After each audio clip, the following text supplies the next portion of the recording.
अस्सलाम वालेकुम दोस्तों की हाल चाल है। मैं तुहाडा मेज़बान मोहम्मद शाह ते तुसी देख रहे हो अपना यूट्यूब चैनल सुपर टीवी। सब तो पहले तो ਜਿਹੜੇ ਵੀਰ चैनल ਤੇ ਨਵੇਂ ਆ ਉਹਨਾਂ ਨੂੰ ਇੱਕ ਦਰਖਾਸਤ ਕਿ ਚੈਨਲ ਨੂੰ ਸਬਸਕ੍ਰਾਈਬ ਕਰੋ ਤੇ ਬੈਲ ਆਈਕਨ ਨੂੰ ਪ੍ਰੈਸ ਕਰੋ ਤਾਂ ਕਿ ਜਿਹੜੀ ਵੀ ਵੀਡੀਓ ਲਾਈਏ ਉਹਦੀ ਸਾਡੇ ਵੀਰਾਂ ਨੂੰ ਬਰਵਕਤ ਇਤਲਾਹ ਮਿਲੇ। ਆ ਦੋਸਤੋ ਇੱਕ ਦੋਸਤ ਦੇ ਕੋਲ ਬੱਕਰੇ ਖੜੇ ਆ। ਇਹਦੇ ਕੋਲ ਬੱਕਰੇ ਹੈਗੇ ਆ 7 ਜਿਨ੍ਹਾਂ ਦੇ ਵਿੱਚੋਂ ਤੁਸੀਂ ਦੇਖ ਰਹੇ ਹੋ ਇੱਕ ਨੰਬਰ ਕਾਲਾ ਬੱਕਰਾ ਜਿਹੜਾ ਮਾਸ਼ਾਅੱਲਾ ਇਹਨਾਂ ਦੀਆਂ ਕੀਮਤਾਂ ਵੀ ਤੁਸੀਂ ਦੱਸਣੀਆਂ ਤੇ ਅਸੀਂ ਵੀ ਤੁਹਾਨੂੰ ਦੱਸਦੇ ਹਾਂ। ਇੱਕ ਨੰਬਰ ਉਹ ਹੋ ਗਿਆ, 2 ਨੰਬਰ ਆ ਹੋ ਗਿਆ। ਆ ਦੋਨੇ ਬੱਕਰੇ ਜਿਹੜੇ ਨਾ हैवी वेट आ। वीडियो मैं खुद जाके बनाई है।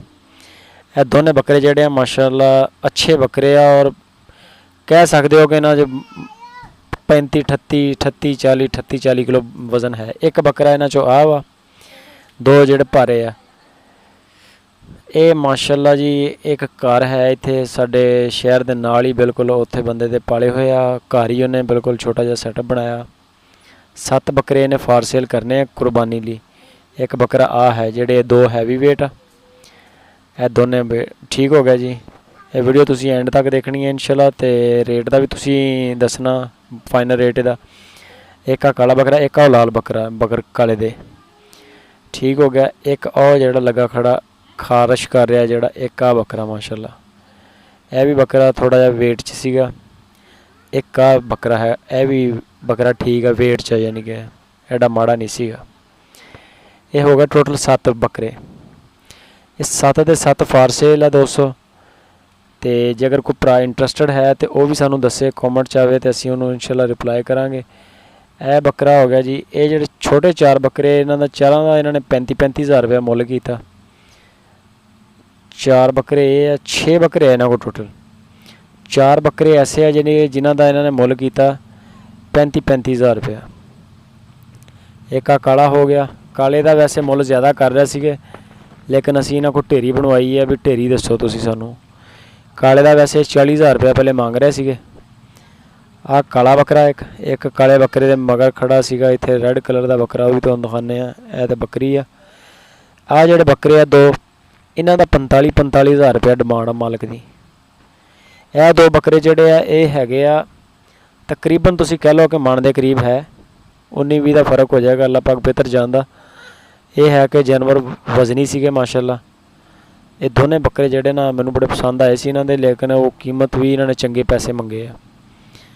अगर मंडियां दा हिसाब देखिए ना तो मंडी च इहदे नाल दी जोड़ी का जिहड़ा रुपया लख मंगदे आ, 1,10,000 रुपया मंगदे आ। सोहणे बकरे जिहड़े कि जिहड़े चंगे हुंदे ये जोड़ी का मंडी च तुसीं लिजा के 1,10,000 मंगो तो लख दे तुहानूं उधरों मिल जाएंगे। इधरों भी यानी कि इन्होंने 45 मंगया, ये भी डिस्काउंट हो जाएगा। 40 काले आ जो मगर काले तो लाल खड़ा है ये भी 35 हज़ार च पाया। थोड़ा जिहा हल्का सी वजन च, लेकिन एक काला जड़ा काला वेट च ठीक आ सब तो ज़्यादा सीगा। एक आ बकरा ये भी बकरा ठीक है माशाल्लाह। आ जड़ा बकरा है आ भी ठीक है। तो हुण इन्हां दा रेट ये फाइनल जड़ा वा तुसीं दसना कि अगर किसी भरा नूं चाहीदे आ कॉमेंट च आओ ठीक है। लाइक करो पहले नंबर ते लाइक तो कोई खर्चा नहीं आता तो सानू कॉमेंट दसो, असीं इंशाल्लाह उत्थे रिप्लाई करांगे तुहानू। बाकी इहदी कीमत तुसीं सानू दसो। लेकिन पैसे इन्हां 4 जानवरां दे जिहड़े इन्हां ने थोड़े पैसे ज़्यादा मंगे आ, लेकिन ये अड़े खड़े आ फिलहाल। मेरा ख्याल सीगा कि इन्हां नू अगर 26, 27, 28 हज़ार च अगर मन जाते तो लै लेंदे, लेकिन पैसे तुसीं दसो। हुण ये कोई बंदा हैगा वीर हैगा वा साडे इत्थे बहावलपुर दा, उन्हें मेरी जिम्मेदारी लाई आ कि मैनू उन्हें 4-5 बकरे चाहिए कुर्बानी लिए। तो आपां इंशाल्लाह पवाने आ बंदियां नू। जे अगर यानी कि उन्होंने पसंद आ गया उन्होंने भी तुहानू भी तुसीं रेट शेट दसो।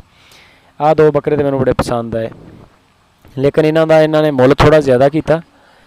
लेकिन यह है कि अगर 40 भी पवाने हैं ना तो बकरे ठीक है माशाल्लाह। मन के करीब है तकरीबन गोश्त इन्हां च बोटियां का अगर हिसाब लाया जाए। कुर्बानी के नज़दीक आ के 200 जोड़ा हैगा बकरे का गोश्त तकरीबन 1,000 रुपये किलो तुहानू बैठेगा मेरे आइडिया के मुताबिक, मेरे तजर्बे के मुताबिक। क्योंकि अजकल खपत ज़्यादा हो जाती है तो जोड़ा कट्टे बच्छे का यानी कि मुल है कट्टे का साडा जिहड़ा एरिया है इत्थे कट्टा चलदा। इधर ज़्यादा कट्टा जोड़ा कट्टा तुहानू 400 रुपये किलो तकरीबन ना बैठेगा। यानी कि अगर तुहानू 30 किलो गोश्त की ढेरी है ना तो तकरीबन 12,000 रुपया ਇੱਥੇ ਜਿਹਾ ਲਮਸਮ ਬਣੇਗੀ 210 ਕਿਲੋ ਬੋਟੀਆਂ ਜਿਹੜੇ ਇਸ ਵੱਛੇ 'ਚੋਂ ਕੱਟੇ ਛਾਉਣਗੀਆਂ। 210 ਕਿਲੋ ਦਾ ਮਤਲਬ ਇਹ ਹੈ ਕਿ 5 ਮਣ 10 ਕਿਲੋ। ਅਤੇ ਬੱਕਰੇ ਦਾ ਜਿਹੜਾ 1000 ਰੁਪਏ ਕਿਲੋ ਦੇ ਤਕਰੀਬਨ ਰੇਟ ਬੈਠੇਗਾ। ਆਹ ਤੁਸੀਂ ਚੈੱਕ ਕਰ ਸਕਦੇ ਹੋ, ਬਾਰ ਤੁਹਾਨੂੰ ਚੈੱਕ ਕਰਵਾ ਰਹੇ ਹਾਂ। ਬੜੇ ਬੜੇ ਐਕਸਪਰਟ ਵੀਰ ਨੇ, ਬੜੇ ਬੜੇ ਐਕਸਪਰਟ ਆ। ਆਪਣਾ ਵੀ ਖਿਆਲ ਰੱਖੋ ਅਤੇ ਸਾਡਾ ਵੀ ਖਿਆਲ ਰੱਖੋ, ਚੈਨਲ ਦਾ ਵੀ ਖਿਆਲ ਰੱਖੋ। ਲਾਈਕ ਕਮੈਂਟ ਸ਼ੇਅਰ ਨਾ ਕਰਿਆ ਕਰੋ, ਇਹ ਨਾ ਭੁੱਲੋ। ਇਹ ਜਿਹੜਾ ਲਾਈਕ ਹੈ ਇਹਦੇ 'ਤੇ ਕੋਈ ਖਰਚਾ ਨਹੀਂ।